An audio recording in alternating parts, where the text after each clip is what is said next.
Muling magandang umaga po sa inyong lahat, lalong-lalo na po sa mga may karamdaman. Ito po ang tunay kong hinaharap araw-araw, ang magpaalala po sa inyo. Kahit hindi niyo po ako kilala, kahit po taga saan kayo. Kasi po, pag po ako ay nagsasalaysay dito tungkol sa mga karamdaman, pag po nilasahan ninyo ang aking salita, meron po kayong matututuhan. Wala naman tayo pong ambisyong masama. Bagkus po, ang nais ko po sa inyong mga nagpa-follow up kay Mother Paring, ang gusto ko makatulong sa inyo, hindi masyadong mahinog ang inyong problema, matulungan kayo, at kung meron kayong nakakalimutan, maipaalala ko sa inyo. Ito po'y takbo ng aking buhay. Ito na po ang aking naging kapalaran, akda ng Diyos sa akin, na habang araw ko naman pong niyayakap hanggang ako po'y binibigyan ng Diyos ng hininga. Itanong niyo po sa akin kung bakit. Siyempre po, pag wala na po akong hininga, wala na, tapos na. Ngayon po, araw-araw na ipapakita ko sa inyo kung ano ba ang ginagawa ng Mother Paring dito sa Bulacan, St. Joseph Chapel, Barangay Tabi, Ginto, Bulacan. Ang akin pong mga sinusubaybayan yung po bang mga takbo ng mga pamamaraang karamdaman na hindi nyo naiintindihan. Ako naman po, maganda naman po ang naging biyaya sa akin ng Diyos at marami po akong na turol na hindi kayang ipaliwanag. Kahit na po ako hindi nagtapos ng doktor, ngayon po yung biyaya sa akin ng Diyos, talaga pong pinagyaman ko, hindi ko po pinabayaan. Itinuloy-tuloy ko po ang lahat na ito. Isipin niyo po, since 1985 until now, ako ay gumugusar pa. Magbibiro nga po ako sa inyo sa lahat po dito ngayon, ako na pinakamatanda. Yung pong mga kasama ko, deadball na po silang lahat. Kaya nga lang po, malungkot din ako. Yung mga kaiidaran ko, wala na. Puro po ang hinaharap ko ngayon, yung pong mga nagpupunta dito, mga new generation, ang hinaharap ko na may mga humihingi ng payo. Ang tatalakayin ko po ngayon sa inyo yung myoma. Mga kababaihan, ako ay nananawagan sa inyo. Hindi niyo sukat akalain na maintindihan ko ang karamdaman sa tawag ng hiwaga ng Panginoon na bigay sa akin. Hindi niyo po alam na ang ating pagdumi ng katawan, ang unang layer po nito, ito'y sa matres. Ang pangalawa po sa dumi sa ating dumihan. Ngayon, magkasanga po yun.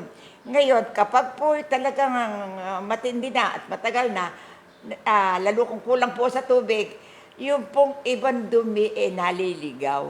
Pag po yun naipon, iyon po ang nagiging matigas, nagiging binhi na parang bukol eka. Pero ako po magsasabi sa inyo na hindi po bukol yun. Dumi lang po na naipon sa loob ng kanyang tiyan. Kaya kung sino man po ang makakarinig ngayon sa akin sinasabi, sana namnamin nyo yung sinasabi ko at may katuturan at may kahulugan.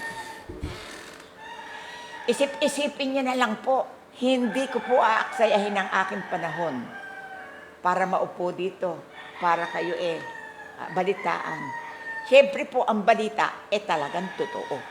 Kaya kung sakali man po na ang mga kinakausap ko sa Facebook ngayon, kahit hindi nyo ako kilala, kahit nasaan kayo, tandaan nyo lang yon.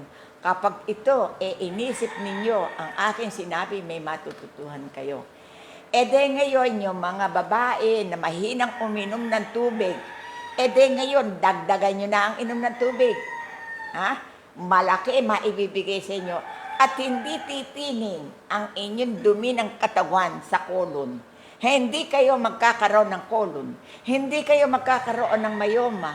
Hindi kayo magkakaroon ng fistula.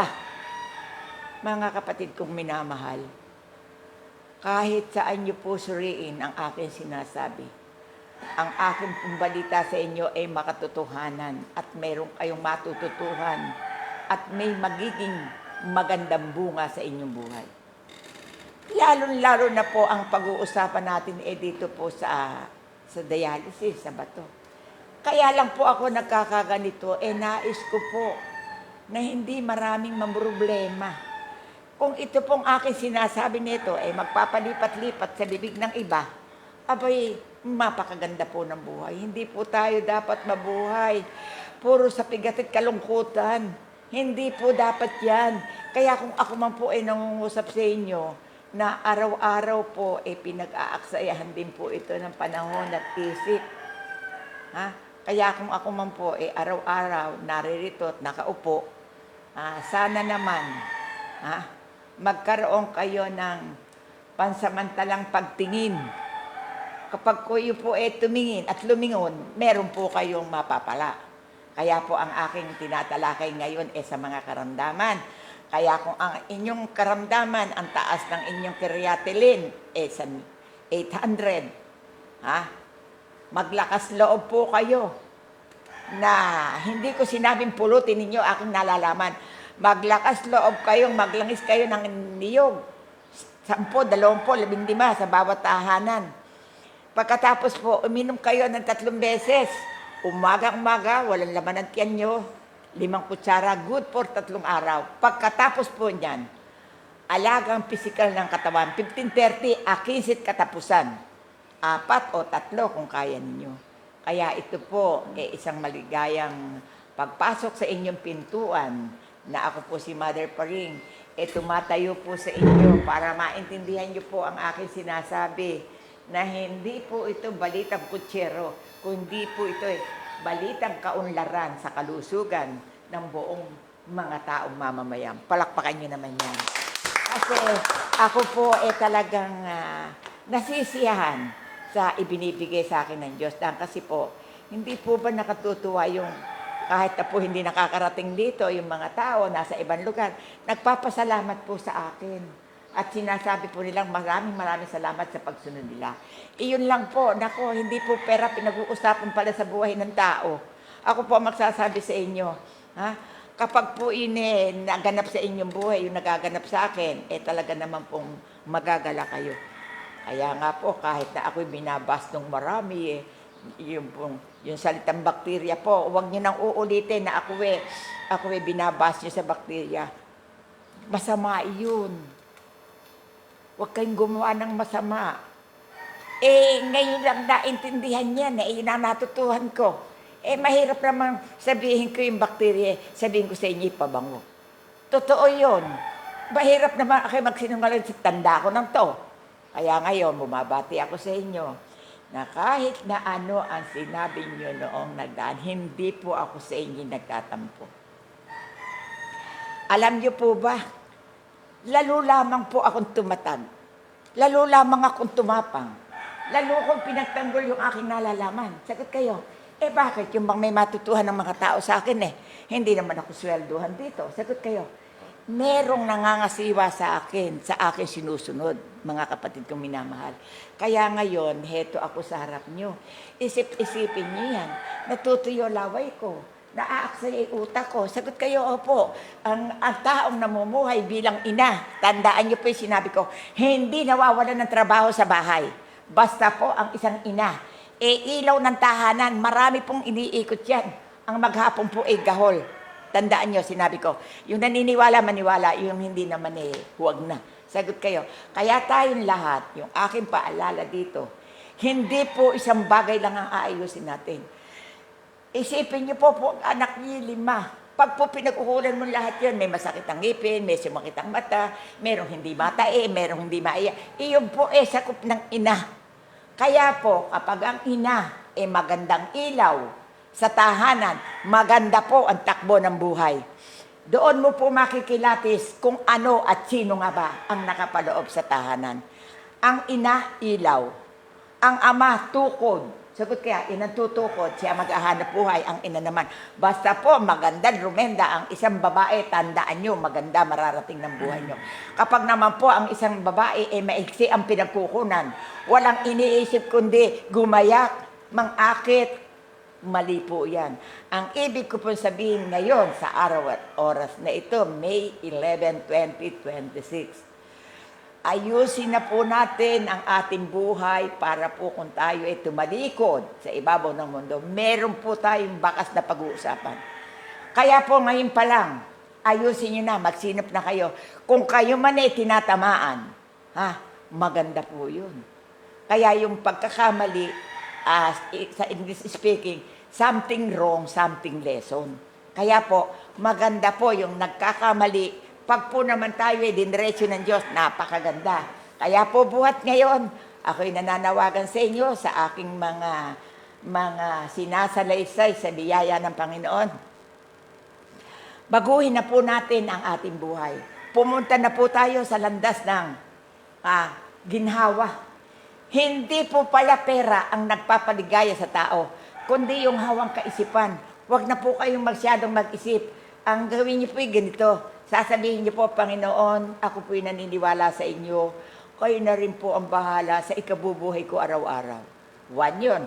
Number 2, at lalong-lalo naman po sana sa aking mga paghakpang, paggalaw, ilayo mo po kami sa aksidente, sa dimandahan, at kung ano pa. Kaya pag iyan po lahat na yan, ginawa nyo, maganda po mararating ng buhay nyo. At kung kayo naman ay may konting pera, kung ano lang ang kaya ng pera ninyo, iyon lang ang gastusin ninyo. Yung kagaya ng mga iba dyan, napakakapritsyo, magbe-birthday, maglalahat, uutangin lahat at maraming peperhisyohin, mali po yun. Magpakasimple po kayo. Pagkatapos po, doon nyo po malalaman na wala kayong sakit ng ulo. Huwag po tayong mamerhisyo. Kaya po, isang maligayang pagpasok ng May 11, 2026, ang akin pong sinabi tunay na makabuluhan. At kung ito naman ay papasok sa isipan nyo, marami po akong tinarget ngayon. Lalong-lalo na po yung babaeng hindi magkaanak. Alam nyo po ba, ang tumutubo po doon, nakakaroon po ng dumi ang matris nila, konektado sa lining.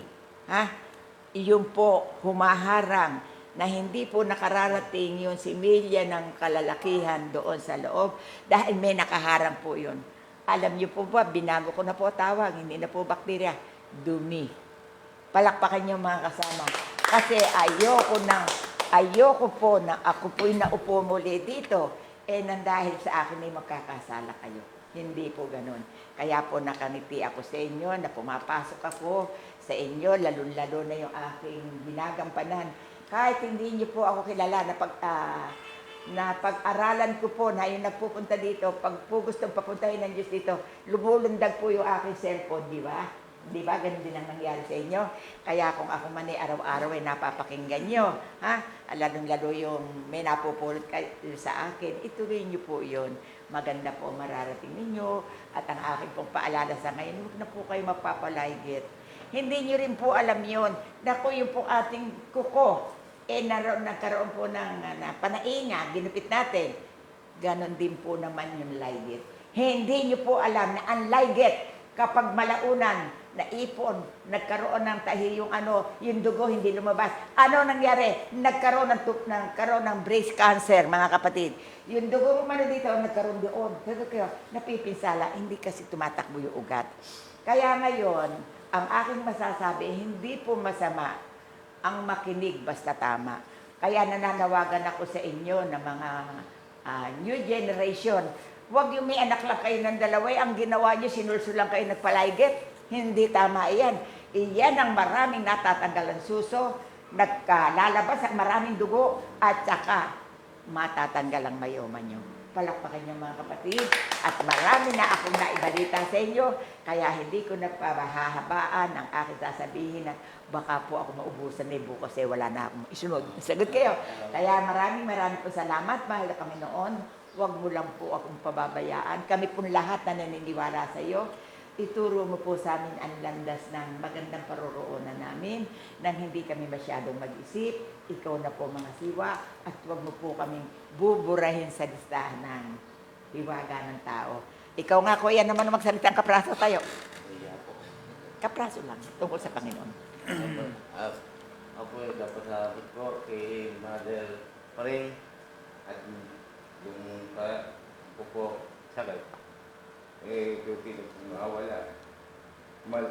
Kuha ko Salamat po. Okay. Kuya, salamat din. Napaiyak mo ko. Palakpakan nyo at kami po ay magpapaalam na. Babay na lang po. Babay na lang po sa mga ni Mother Paring. At sana po lahat ng aming problema maiwanan na po namin dito.